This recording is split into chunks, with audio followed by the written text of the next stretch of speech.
Welcome to the Profitable Speaking Podcast, where we help you build a profitable six-figure business from the stage. Here's your host, Mr. Web Marketing, Brad Hauck. Welcome to episode 34 of the Profitable Speaking Podcast, where we provide practical tips and insights to help you succeed as a public speaker. In today's episode, we're going to be looking into the nitty-gritty of the technical side of podcast production. Whether you're a technical whiz or a novice just starting out, the technical elements of podcasting can seem like a complex puzzle. But don't worry. It's not just about knowing the tech lingo, it's about harnessing the power of the right tools to create a polished, captivating podcast. From understanding microphones and sound mixers to navigating editing software and choosing the right hosting platform, we're here to break down the tech jargon and help you with the knowledge to produce a podcast that rivals the best in the business. Podcasting has emerged as a powerful marketing tool for your speaking business, offering a unique platform to showcase your expertise, build your personal brand, and connect with a wider audience. It allows you to share your insights, experiences, and knowledge in a format that is easily accessible and engaging for your listeners. Podcasts can be consumed anywhere, anytime, making them a convenient way for potential clients to get to know your speaking style, your depth of knowledge, and your unique perspective. Moreover, they provide an opportunity for you to establish a deeper connection with listeners who often feel a personal bond with the host due to the intimate nature of audio content. This can lead to increased trust and credibility, which are crucial in your speaking business. Furthermore, podcasts can be easily shared and have the potential to reach a global audience, providing an effective way to expand your reach and influence. So how easy is it to produce and share one? Well, in today's digital age, recording, producing, and sharing a podcast have become incredibly accessible. You no longer need a professional recording studio or high-end equipment to start your podcast journey. With a decent microphone, a quiet space, and a computer, you can record high-quality audio right from your home or your office. When it comes to production, there are numerous user-friendly software options available, many of which are free or relatively inexpensive. These tools allow you to edit your recordings, add music or sound effects, and fine-tune the audio quality, even if you're a complete beginner. There are plenty of online tutorials and resources to guide you through the process, making it easier than ever to produce a polished, professional-sounding podcast. Sharing your podcast is also a breeze thanks to the various podcast hosting platforms. These platforms not only host your podcast files, but they also distribute your episodes to popular podcast directories like Apple Podcasts, Spotify, and Google Podcasts. This means your podcast can be easily accessed by listeners all over the world. Social media platforms provide excellent avenue for promoting your podcast and engaging with your audience as well. You can share episode teasers, behind-the-scenes content, and engage in discussions with your listeners, further enhancing your podcast's reach and impact. In essence, the barriers to entry into podcasting have been significantly lowered, making it a viable and exciting option for anyone looking to share their voice or ideas with the world. So let's have a look at some of the things you need to produce a podcast. Number one is a computer. Basically, anything with a USB input or an audio input can be used to record a podcast these days.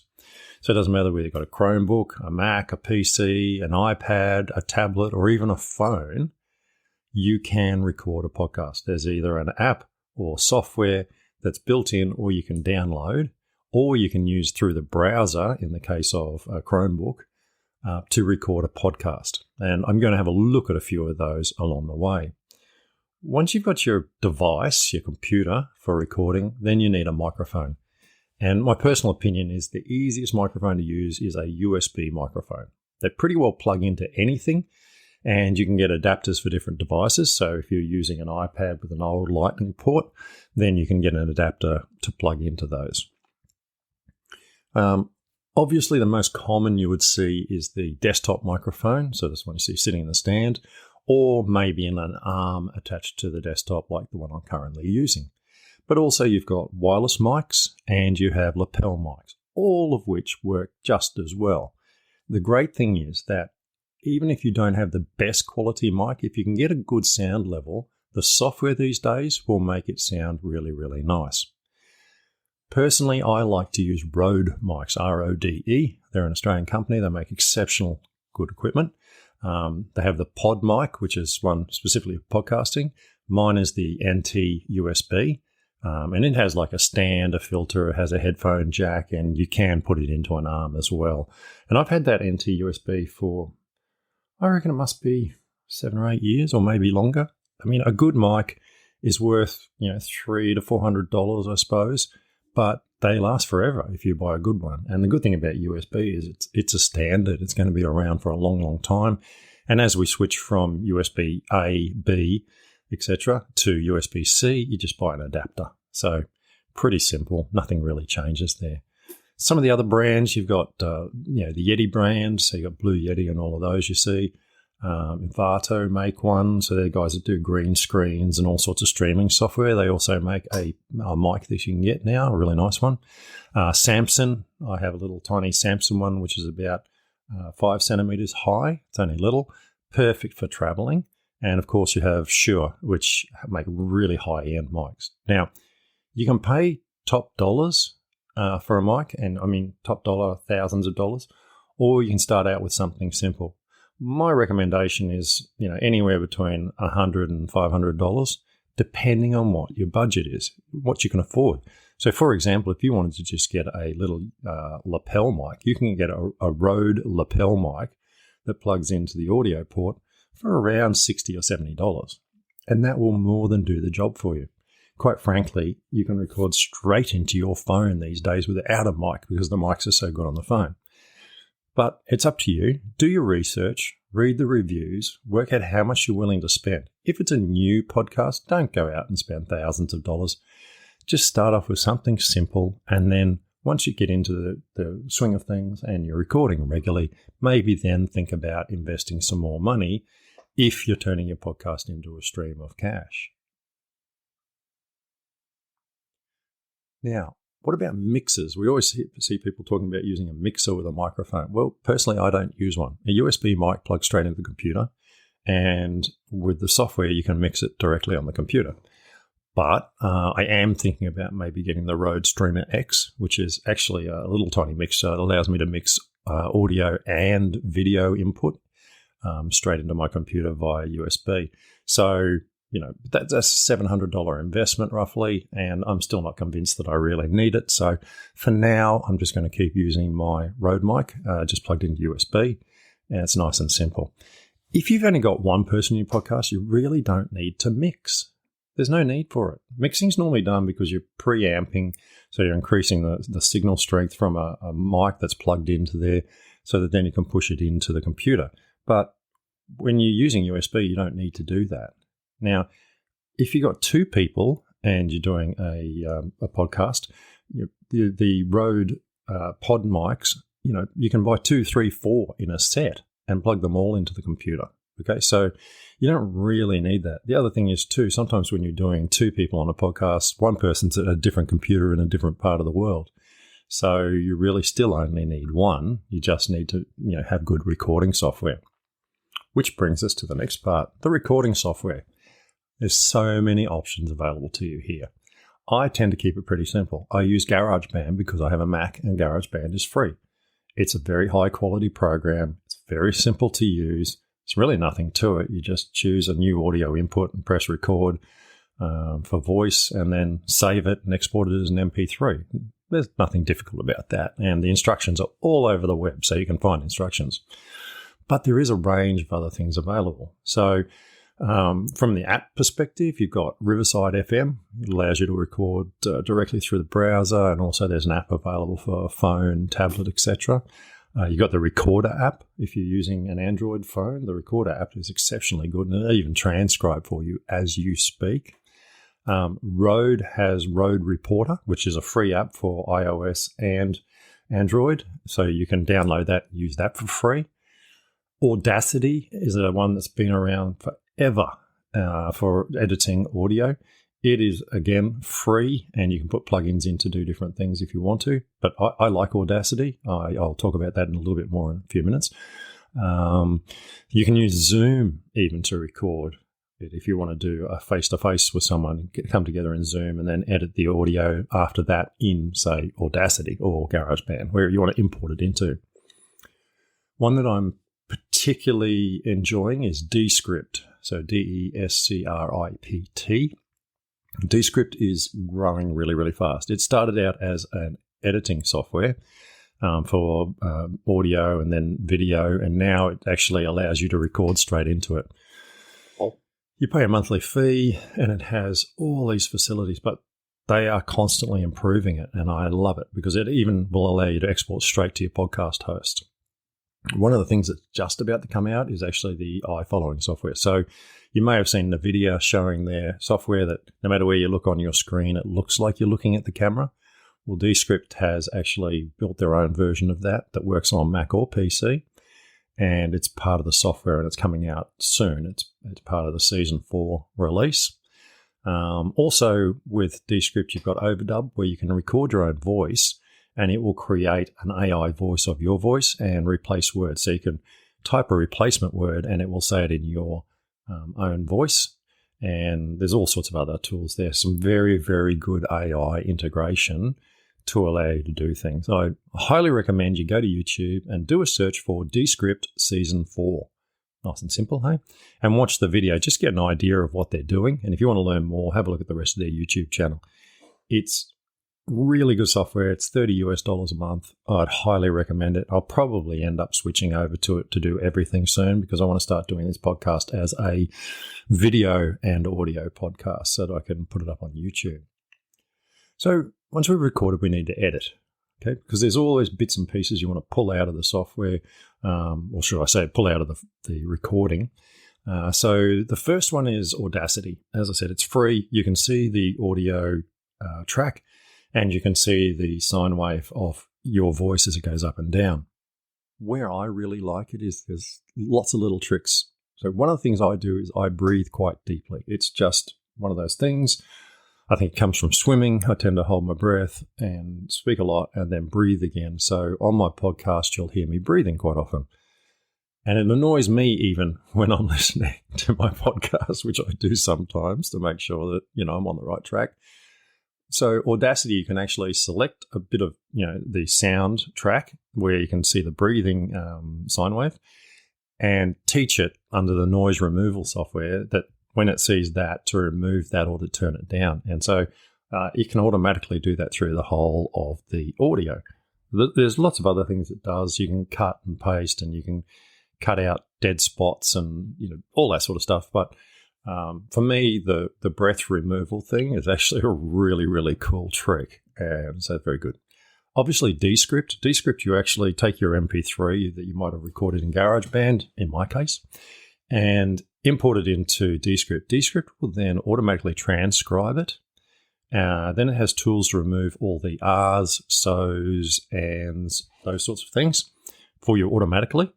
And also it can remove dead spots in it. So it does a lot of stuff using AI. And then you can, once that's done and you're satisfied with it, you can obviously edit the transcript. When you remove words from the transcript, it actually removes your voice from the podcast. So you kind of edit the text to remove the actual sound, which is pretty cool, to be honest with you. And a lot of software is starting to do that now, like Adobe Podcast and things like that. They all have that feature built in. But then you just export as an as a WAV file, actually, a higher quality file, or you can export directly to your hosting. Another piece of software I use, which is not quite for editing, but it's for the transcriptions, is Cast Magic. Now, Cast Magic was an AppSumo deal, quite reasonable. And what it does is you load your MP3 up to there. It goes through and gives you a nice transcription, tidies up a transcription, gives you possible titles. It gives you short little social media blurbs, does all sorts of things for you because you want a transcript and you also want the timing breakdown to add to your podcast hosting. And finally, there's Buzzsprout, which is actually my podcast hosting, but you can do a range of things actually up on Buzzsprout. So that brings me into the hosting side of it. So once you record a podcast, it has to be hosted on the web.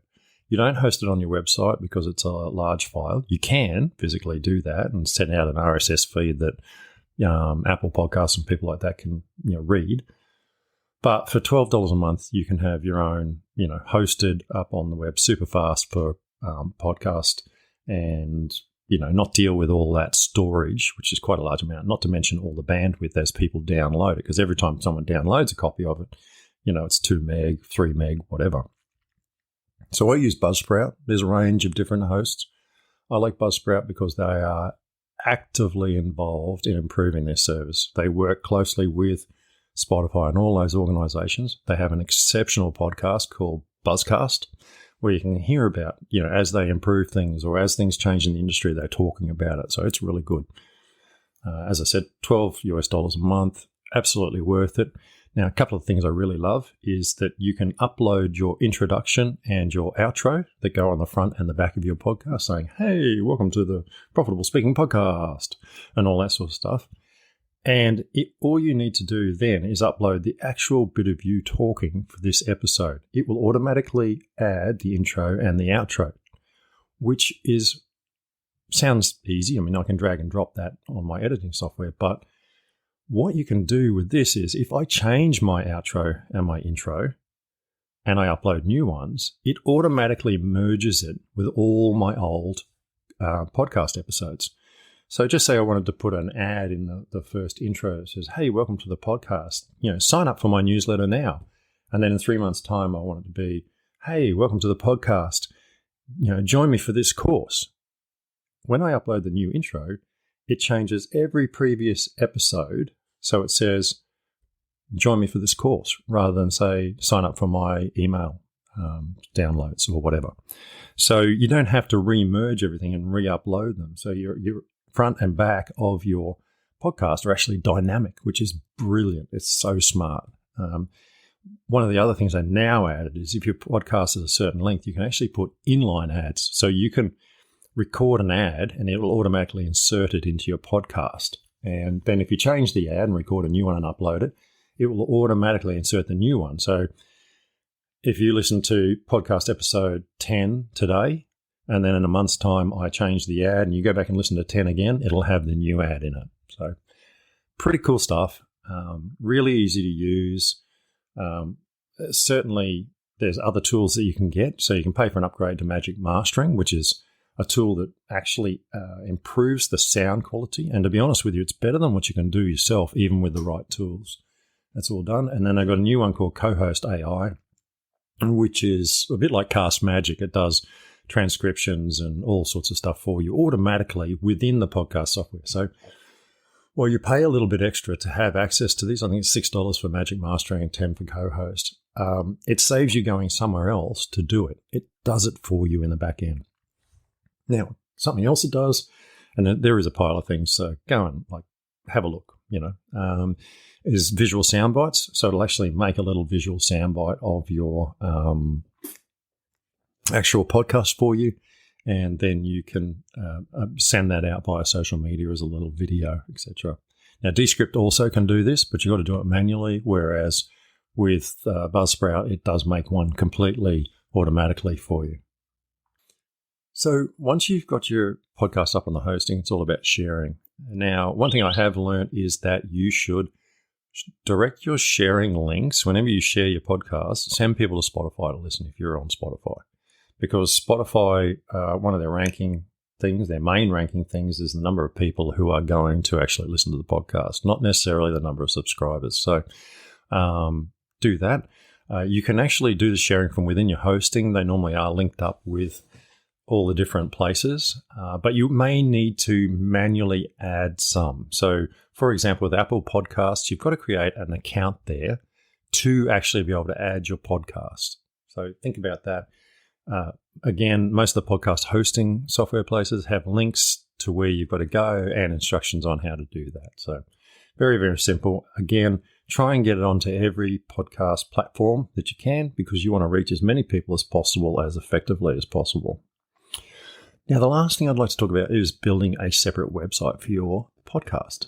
And I think this is a separate thing to do. I think it's important. You don't have to. You could always just add a podcast page, and there's some embed code that kind of Buzzcast and all of those have that displays all your podcast episodes on your own website. You just put the code on a page and they all show up. I'm building one for this podcast at profitablespeaking.co. And I'm slowly putting it all up there and doing different things.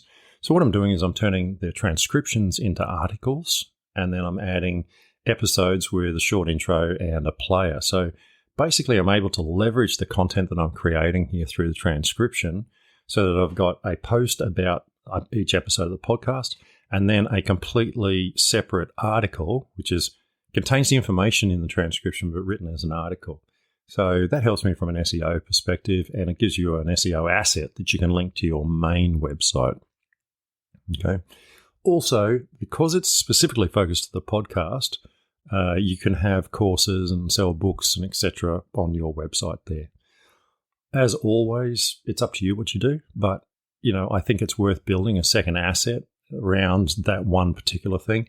But it also depends on whether the podcast is part of your business or whether your podcast is something entirely different, about an entirely different topic. For example, your business might be, something to do with leadership, but you actually have a podcast about, sport.